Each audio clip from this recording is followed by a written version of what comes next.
మొట్టమొదటిగా డీజీపీ పేరవరం రాములు గారి ఏదైతే వారి కుటుంబ సభ్యులు జగన్నాథం గారు విగ్రహం పెట్టిందో అక్కడ ఇలాషాపూర్లో అంతకంటే ముందు అది గమనించిన మా నాన్నగారు బంజారా జయగౌడ్ గారు 2003లోనే సర్దార్ పాపన్న చరిత్ర జాతి వీరులకు ఎందుకు తెలియజేయడం అని చెప్పేసి కంకణం కట్టుకొని మొట్టమొదటిగా ఒక గౌడ బిడ్డ భువనగిరి జిల్లా పాపన్న జిల్లాలో సర్దార్ పాపన్న విగ్రహం నెలకొల్పినాం.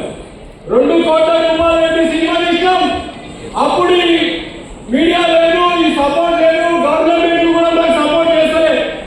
అందరికీ పిచ్చిపట్టిన సర్దార్ పాపన్న చరిత్ర ఎందుకు తీసుకున్నారైనా సపోర్ట్ లేకుండా ఎమ్మెల్యే కావాలి, మంత్రి కావాలి, జైలు కావాలంటే మా నాన్నగారు ఒకటే అనేది, అరే బిడ్డ ఇదొక విత్తనం పెట్టిన ఒక 25 సంవత్సరాల తర్వాత మహావృక్షం అవుతుందని అంటే వాస్తవానికి 2 సంవత్సరాల నుంచి గవర్నమెంట్ టీఆర్ఎస్ అధికారికంగా పునర్వెంకటేశ్వరంలో మన మనిషి అక్కడ ఉన్నారు కాబట్టి అక్కడ వాళ్ళతో మాట్లాడి అక్కడ జైలు వర్ధంతి 2 ఏర్పించుకుంటూ మరి కాంగ్రెస్ మన పునర్వెంకటేశ్వరంలోనే ఉన్నాడు. అదే జిల్లాకు చెందిన బిడ్డ కాబట్టి ఆయన కొన్ని పండితుడు నాయపడిన విగ్రహం కానీ జనగాం జిల్లా కానీ అది ఏర్పిస్తాడు.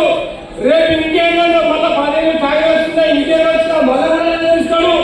మనకు ఒక అదృష్టం మన బిడ్డాడు ఉండడం కాబట్టి ఇక్కడ ఉన్న విద్యార్థులందరూ కూడా మంచిగా వచ్చిన చాలా సంతోషం.